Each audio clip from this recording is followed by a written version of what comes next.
दिनांक 6 फरवरी 2022 को परम पूज्य स्वामी यतीन्द्रानंद गिरी महाराज महामंडलेश्वर जूना अखाड़ा का आगमन द्वारिका सिटी स्थित अमित वत्स जी के निवास स्थान पर हुआ, जहां पर महाराज जी ने ब्राह्मण समाज को संबोधित करते हुए भारतीय जनता पार्टी को अधिक से अधिक संख्या में वोट देने की अपील की तथा भारतीय जनता पार्टी की चल रही योजना व विकास कार्यों का वर्णन करते हुए सभी से भारतीय जनता पार्टी के पक्ष में मतदान करने का आह्वान किया।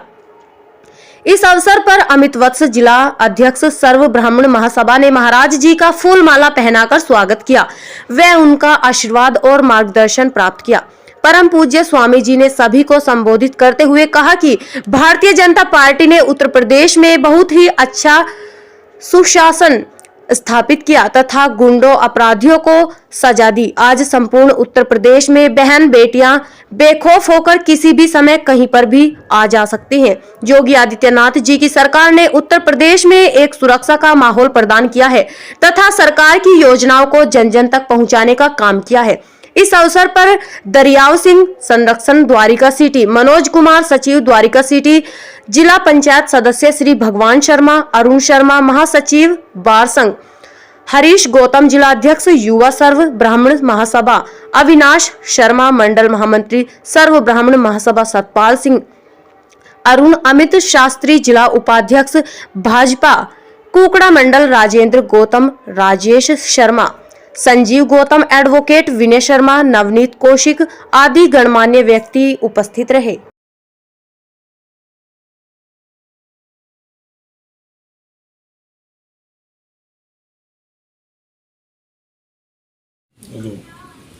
जी अमित बताइए, आज यहाँ पे महाराज जी आए हैं। आज मेरे निज निवास पर परम पूज्य स्वामी यतीन्द्रानंद जी महाराज महामंडलेश्वर पधारे हैं और उनके सानिध्य में सब लोग सोसाइटी के और समाज के लोग आए हैं, बस उनके स्वागत की तैयारी कर रहे हैं। किस तरह कार्यक्रम है जो आज यहाँ पे पहुँचे? बस गुरु जी का आदेश था कि चाय पीनी है, मगर ठीक है, ये स्वागत है। कार्यक्रम तो भाई गुरुओं का तो आदेश सर्वोपरि होता है।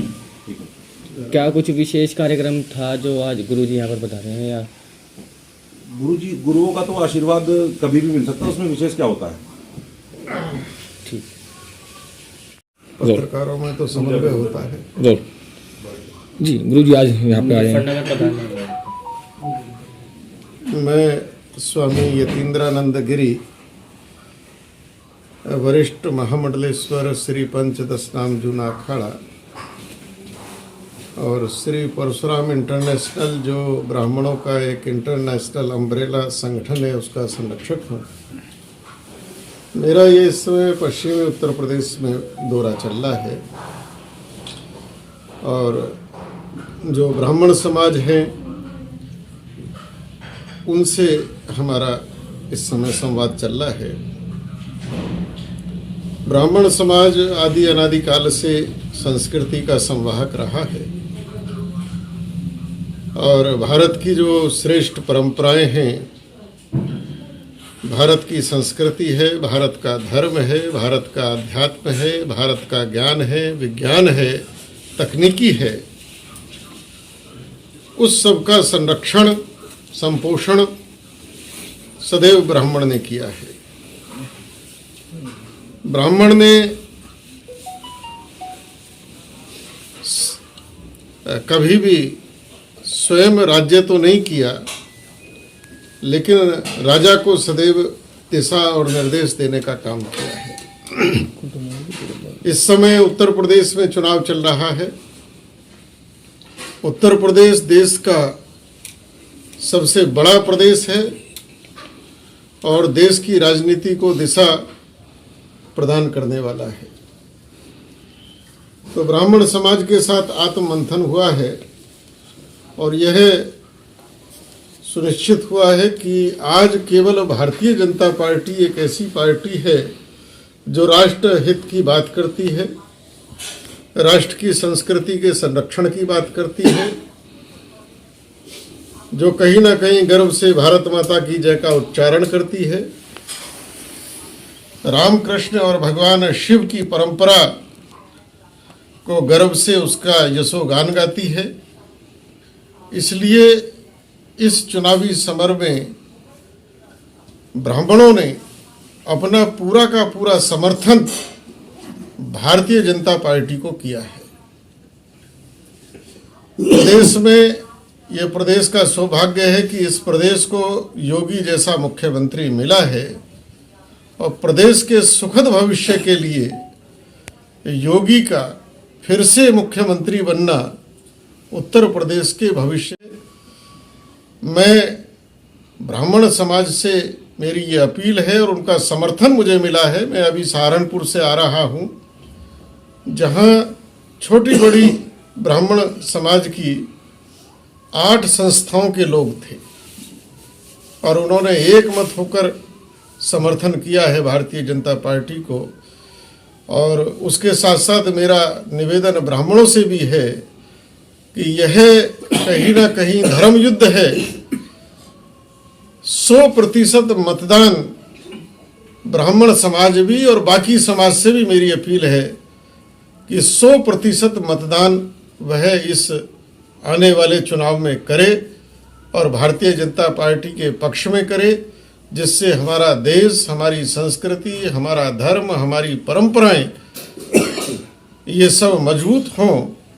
क्योंकि बाकी जितने दल हैं वो कहीं ना कहीं समाज को जातियों में तोड़ रहे हैं, धर्म के आधार पर तुष्टीकरण करके लोगों को बांट रहे हैं।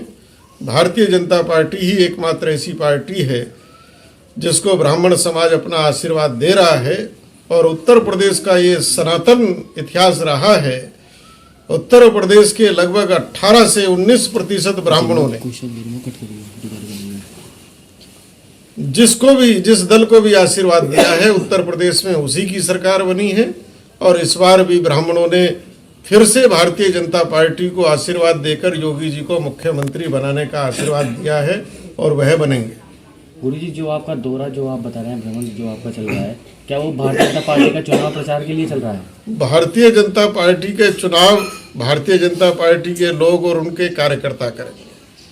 हम राष्ट्र हित में क्या करना चाहिए, हम राष्ट्र हित में भारत का एक धर्माचार होने के नाते हम अपने कर्तव्य का पालन कर रहे हैं। भारतीय जनता पार्टी के रहते ही अभी पीछे गुरुजी हैं, उन पर हमला हुआ था, क्या कहना चाहेंगे? जी पर भारतीय जनता पार्टी के रहते ही अभी पीछे गुरुजी पर हमला हुआ था, ये जो है मेरठ में। भारतीय संस्कृति पर कोई आज से नहीं, हजारों साल से आक्रमण चल रहे हैं। और आज भी जो सनातन हिंदू धर्म की बात करता है, कहीं ना कहीं उस पर आक्रमण हो रहे हैं। मैं स्वयं जो धर्म संसद कोर कमेटी बनी है उसका मैं मुख्य संरक्षक भी हूँ। आज हम जब देश की बात करते हैं तो हमारे ऊपर भी लगातार मुकदमे हो रहे हैं। एक ऑनलाइन FIR अभी प्रयाग में हुई है। अभी पीछे गुरुजी हैं, उन पर हमला हुआ था, क्या कहना चाहेंगे? जी पर भारतीय जनता पार्टी के रहते ही अभी पीछे गुरुजी पर हमला हुआ था, ये जो है मेरठ में। भारतीय संस्कृति पर कोई आज से नहीं, हजारों साल से आक्रमण चल रहे हैं। और आज भी जो सनातन हिंदू धर्म की बात करता है, कहीं ना कहीं उस पर आक्रमण हो रहे हैं। मैं स्वयं जो धर्म संसद कोर कमेटी बनी है उसका मैं मुख्य संरक्षक भी हूँ। आज हम जब देश की बात करते हैं तो हमारे ऊपर भी लगातार मुकदमे हो रहे हैं। एक ऑनलाइन FIR अभी प्रयाग में हुई है, जो प्रयाग में धर्म संसद थी। लेकिन हम इन सबसे डरने वाले नहीं हैं। हम मजबूती से खड़े हैं, खड़े रहेंगे। और आने वाला समय, अगर 10 साल हिंदू समाज ने एकजुटता दिखाई, जातियों से हटकर, क्योंकि हमने नारा दिया है जाति तोड़ो देश जोड़ो। अगर 10 साल हिंदू समाज इकट्ठा होकर खड़ा हो गया तो आने वाली शताब्दी यह पूरे विश्व के अंदर सनातन हिंदू धर्म की शताब्दी हो। ये एक ऐसा दौर है कि 10 साल जो खड़ा रहा, खाड़ी के देशों पर तेल खत्म हो रहा है, जिसके कारण जो इस्लामिक आतंकवादी और अलगाववादी संगठन है वो बिलबिला रहे हैं। उनको अब खाड़ी के देशों से जो पैसा मिलता था वो मिलना बंद हो गया है। 10 साल अगर हिंदू एकजुट होकर खड़ा रहा तो विश्व में फिर से जो क्रमणंतो विश्व आर्यम की हमारी अवधारणा थी, विश्व बंधुत्व की हमारी अवधारणा थी, हम कहीं ना कहीं पूरे विश्व में प्रेम का, बंधुत्व का एक संदेश लेकर खड़े होंगे। मेरी हिंदू समाज से अपील है कि वह जातियों के इन बंधन को तोड़कर, क्योंकि हमारे रामायण काल में, महाभारत काल में कोई जातियों का वर्णन नहीं है, हमारी यह परंपरा नहीं थी, केवल हम सनातन हिंदू, वैदिक हिंदू हैं। इस धारणा के साथ हम खड़े हों तो आने वाली शताब्दी विश्व के अंदर हमारी होगी। आतंकवाद, नफरत और घृणा का जो विश्व में वातावरण लोग बनाए हैं वह स्वयं समाप्त हो जाएंगे और पूरा विश्व एक नए उजाले में और चैन की सांस ले सकेगा।